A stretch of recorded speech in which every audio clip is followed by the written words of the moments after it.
Oh, now what?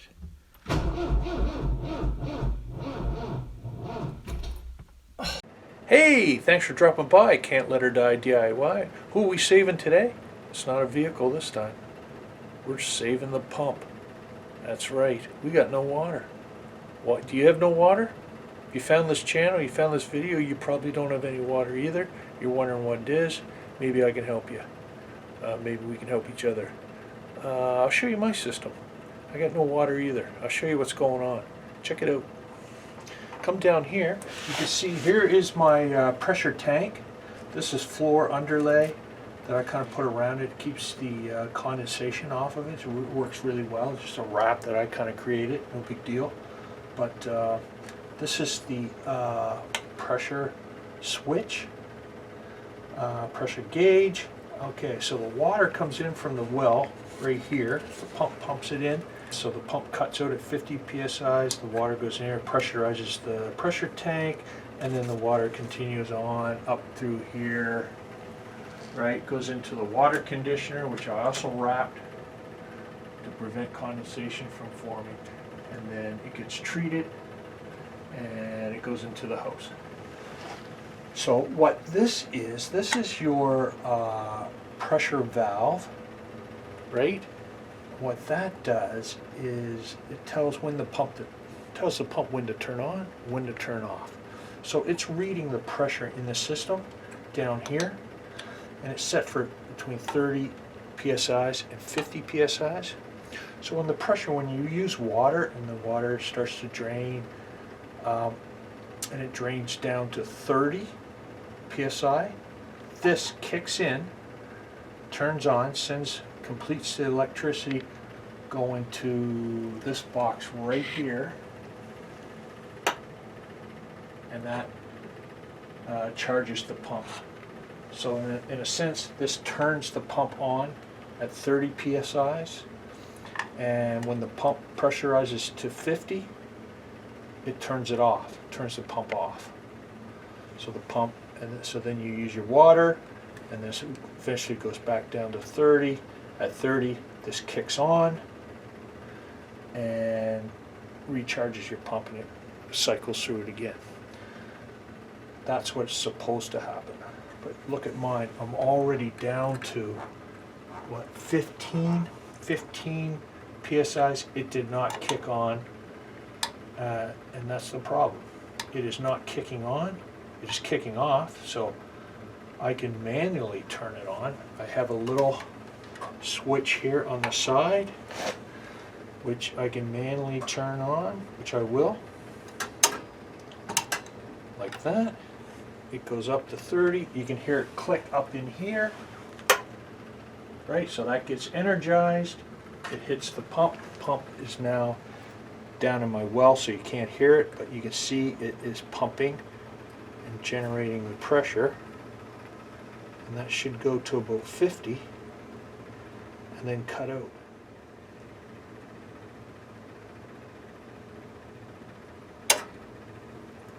So it's cutting out at 60. So you heard right here, you heard this cut out. And now, as you use water, and there's no one using water right now, that will drift back down to 30. So what is wrong with it? Well, it's this.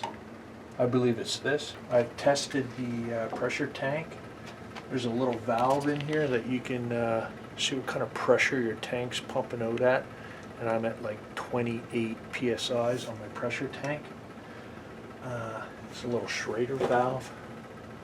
You can see it when there's no pressure in the system. When you turn everything off and there's no pressure down here, that's when you plug this in, read the pressure off your pressure valve, and it should be around 28 if your system's set up for 30 psi's. Between 30 and 50 psi's, like mine is set up, then that should be a couple pounds per square inch below, so 28. And it is. So all systems look good except for this. This is not working properly, so I'm going to switch this out today. Hopefully that helps you. Hopefully that may be what's wrong with your pump, your system, and this video could help you, hopefully. Let's get at it. Enough yapping. So I'm watching the pressure go down as we use up water in the hose and waiting for the pump to kick in. It should kick in any second now at 30. Oh, it kicked out. You see that? Now that is the this lever right here. So this is a low pressure feature on this pressure switch that say if you had a bursted pipes and it had absolutely, since that there was hardly no pressure at all, it would cut it off. So it would stop pumping, stop sending electricity to the pump so that you don't flood out your hose. That's what that's intended to do. And it kicks in way too early, and it never gives the pump a chance to kick back in. So that's what's going on there. Hopefully I didn't confuse you with that. But bottom line is, this thing messed up. Let's change it out. Let's get rid of it. I don't like it. And that's what we're going to do. So the first thing we're going to do is, because we don't like getting electrocuted, and we kind of like to live, we're going to cut all the power to this section of the hose. If you enjoy life, you'll make sure the power is cut off. You don't want to make a mistake and leave the power on. So I cut the power off at the main power box, main panel. I cut the pump, the circuit that controls the pump, that is off. I have turned this box off. I've turned that box off. And I'm quite confident that there's no power running to this switch. We don't have any pressure in the water, so you want to make sure there's no pressure because we'll be taking this off. So let's test the switch now. Right now I have a lever on the side of mine. Some do, some don't. Now this will, when I turn this lever, you should hear this come on, kick in. If it has power. We know it doesn't have power, but just to double check, I'm going to hit it anyway. And there's no spark. There's no electricity coming in through these wires, so it should be safe to work on. Probably the most important thing you can do at this point, you got the cover off this switch, is just snap a picture so that you know exactly how these wires are reconnected. We're going to have to disconnect all these 4 wires here. We're going to have to disconnect these ground wires, pull that off, pull this off, unscrew this whole pressure switch, put on the new one, and reconnect the wires the same way as they were. So it's a good time to take a picture of that, snap it on your phone, just in case you get turned around on this, not sure how the wires go back on, you can refer to your picture. I have a video, so you can refer to my video. Okay, let's get at it. So with your Phillips screwdriver, here's the ground, the unrubberized wire, the bare wire is ground. Green is a ground color. These are kind of greenish. Both my ground wires. And this is just the clamp that kind of holds this in place. Same with here, so we'll undo the clamp like so. You got this. This is not hard. So now those are loose. Now we'll undo that, so we can see that the white wire from this side goes there, and then the black wire from this goes there. So they're on this side, they're both on the closest connection points, and then this the black wire goes there and the white wire goes there. So this is the white side, this is the black side. So that's how you can remember it, but we took a picture, so we got the picture anyway. So let's undo these. 1, 2, 3, and 4. And I'll tell you what these springs are doing a little later. there's that, there's that, there's that, there is that, right? So those two go like that, those two go like that. Now, we'll pull this out.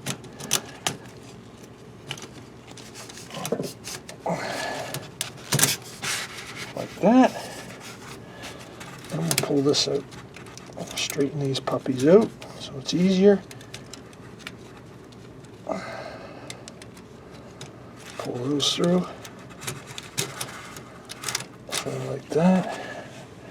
That just sits inside there like this. And now we have that disconnected. That's not okay. Now what we got to do next is screw this off of this tube. So screw the switch. Should turn that way, left, counterclockwise. Unscrew off this tube like that. We have zero pressure. We should be fine. But you know, we are in the basement, and all the pipes are above us, so we have the weight of the water, backflow, the gravity of the water. So we better turn this valve off. That shuts it off there, so all the water in these pipes cannot come down past that. So we'll still have some spillage of water because the weight of the water in here will back pressurize this, and this will spill out a little bit, probably a liter maybe.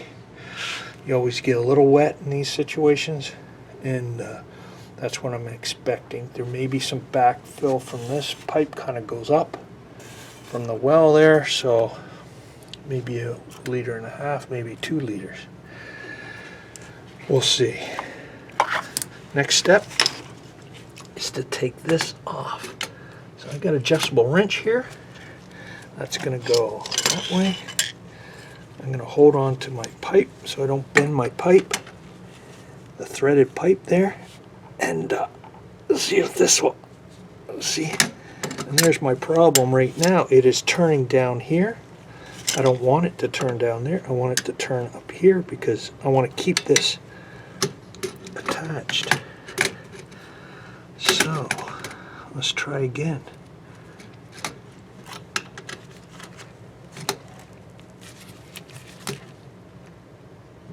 There, it seemed to work. And there. And let's get this failed switch off of there.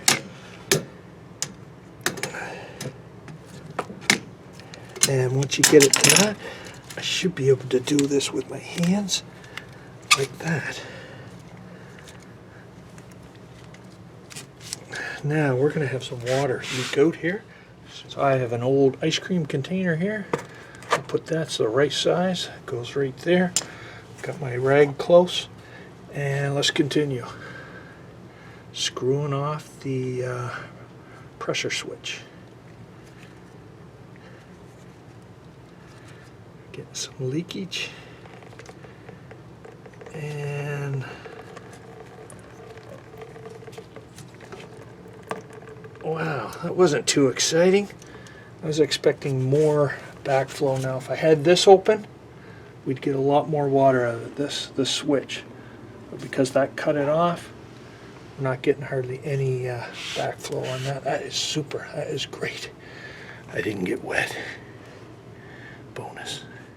Okay, let me present the star of the show here, the pressure switch. Square D pump troll it's called. It is the right PSIs I'm looking for, 30 to 50, and it has an interrupter in it. So what's the interrupter? It's that little lever on the side that I manually can fluctuate it. This is what you get. There it is. The lever you can pull up like that, and if you unscrew this right here, you can take the cover off. So we'll take the cover off, and there we go. Very similar. There's the instructions, and that's what we got. Excellent. Let's take a look at the old one. Yes. Out goes the old. in goes the new. There's some blacking right there on that. Those connection points, that's probably the issue. They're a long ways away. Notice the difference. They're a long ways away than the other one. That's probably the problem. This is I like this one better than this. I like this brand better than this one. The old pressure switch, destined for the dump. Stand by. Here it goes. I got an incinerator down here in the basement, and here it goes. Watch it.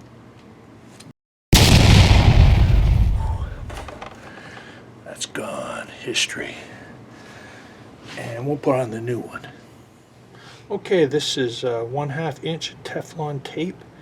You can get this almost anywhere. So it costs next to nothing, and it's really good when you're doing plumbing. Any sort of threads, it helps to make it so it doesn't leak.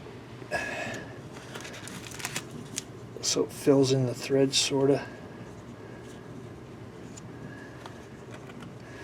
And if you go the right way, which is that way, it won't peel off when we screw on our pressure switch. It'll stay on. So put a lot on there. Don't be chintzy with the Teflon tape. Our whole goal here is to do it once and then never do it again. Because, tell you the truth, I don't really like plumbing. Not at all. Here's our new pressure switch. And it simply goes on like that. And hopefully it screws right on. Make sure you get the threads not cross-threaded. Should go on very easily. And there we go. How tight do you do it? Well, the same way you found it. It's starting to get tight now, so I'll get it around to the center like that. There. Not too tight in case I have to get it off someday. That is good and snug. I think we're good. So far so good. Let's hook the wires up, see what we got. This is the shop boss. He came in here and he told me that I messed up.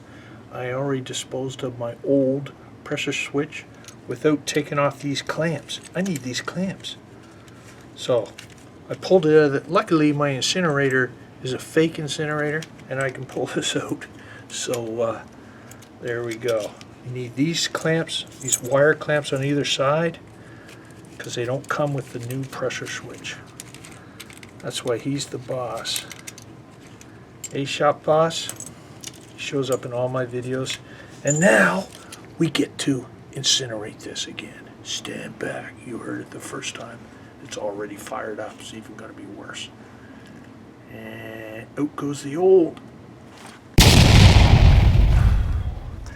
It's tough, scary, eh? Okay, shop boss. Thank you. Can you go? You are right in my way. All right. No one tells him what to do. So we're moving on. So put your clamps on, your wire clamps, and they just screw on very simply like that. And that just holds your wire so your wire can't, if it gets tugged on or anything, it's not going to pull on the components of the switch. Same thing for the other side.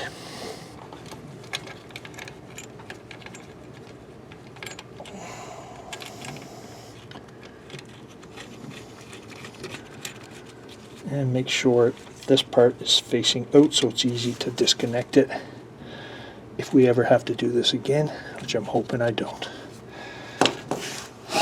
Okay. Do you remember how the wire was hooked up? If you do, let me know. I actually think I remember. Remember, this was the white side, this was the black side. This goes in right here on the white side. Now, it's easier if you loosen these screws up. But better than that. Yeah, they're tight, so we'll loosen these 4. So we can get our wires underneath there.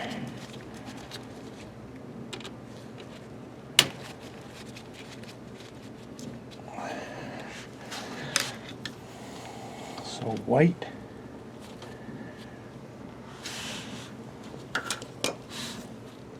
Sometimes a flat screwdriver can help you push it into place. And this goes right in there on this side, sort of like that. Now if you put it on this side of the screw, when you tighten it, it will pull that wire in. If you put it on the other side and you tighten it, you turn it this way, it will push that wire out. So a nice little curve to the wire is preferable. So like that. I kind of bend it so it hooks around like that. And that's how I do it. So remember, it's white, white, black, black. Now this is the ground. Bring this down, tuck it in, so it's in its happy place. And now we will tighten everything down. We'll tighten down the white wire till snug. Black wire till snug.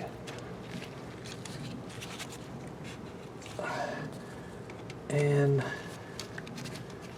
wow, let's make sure that's in there, slid out. Let's tuck it back in there.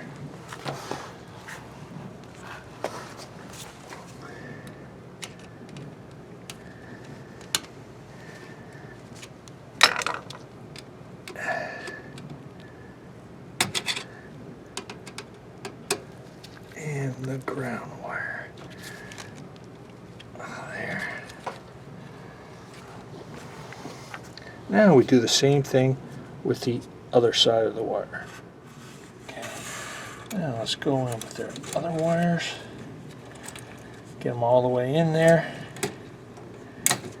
Got to make sure this part right there is able to be clamped on by that.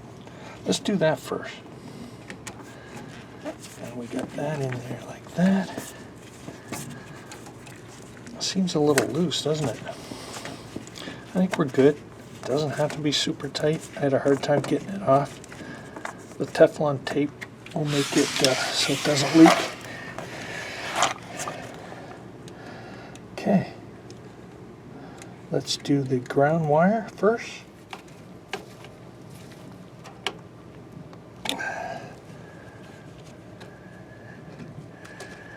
And that's okay to be touching the metal. That's all right because it's ground. And now, how does this go again? Well, we got the white side and the black side. Put a little curve on that.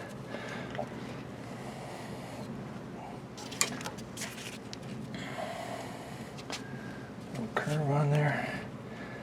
Come in on the left side. Like that.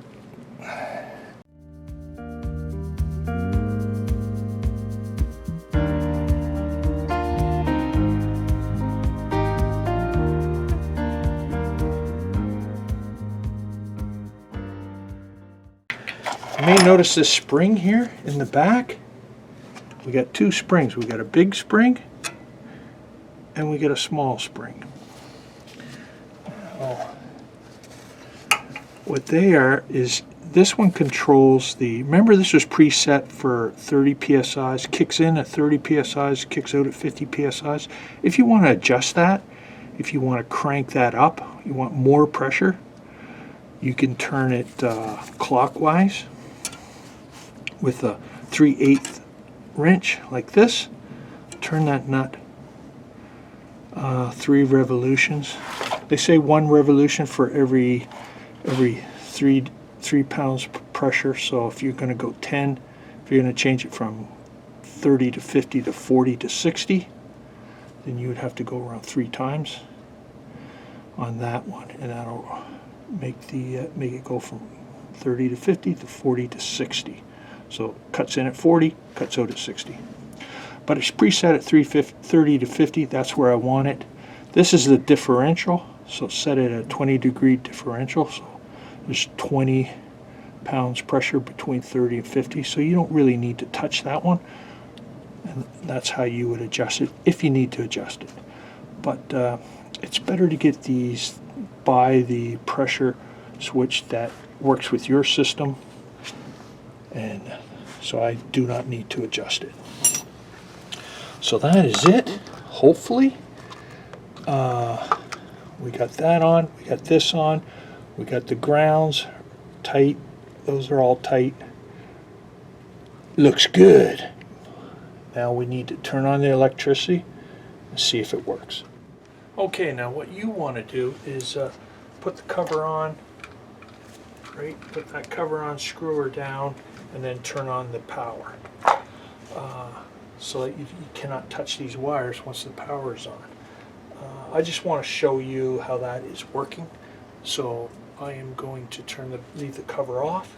Don't do this yourself, but I just want to make a better video if you want to see that. So if you want to zoom in on those connection points there, those contacts, the power is going on. So the power is on. Now we trip the switch. On mine is a manual start, so it's reading that there's no pressure in the system, so it's going to stay off, right? Because that's what it does. If you break a pipe, it is supposed to have, it feels that there's no pressure, there's something wrong, shut it off. So that's what this system does. We have a manual lever to reconnect it. You'll see these points go on like that. And there, the pump is on, and it is pumping up. Look at that, beautifully. Right? You can see the connection points are contacted on this side, contacted on that side. It completes the circuit, sends the electricity to the pump, and the pump kicked in at 30, and this should go to 50. So if you want to watch this down here, there, it just went to 50, just cut out. I just heard it cut. It's no longer contacted on those points. It cut off at 50. This is working excellent. Beautiful. I'm going to get the cover on there before someone gets electrocuted. Right, so the cover just goes over top, and this screws down so that kids or pets or anything can't get into it and get electrocuted. Right, it's secured, and that is a done deal. Looks like we got water. Let's go. So I hope you liked the video. If you did, you might want to subscribe. I sure want you to, or give me a thumbs up. I do have a couple other plumbing videos. You might want to check those out. Leaking boiler, that sort of thing. Look at this. When you're prepared for a leak, that's how much water you get. If I was not prepared for it, I'd be soaked. Water everywhere. That's sort of the way plumbing goes. I don't really like it. Do you? Nice seeing you. Nice having you along with this adventure, and we'll see you again.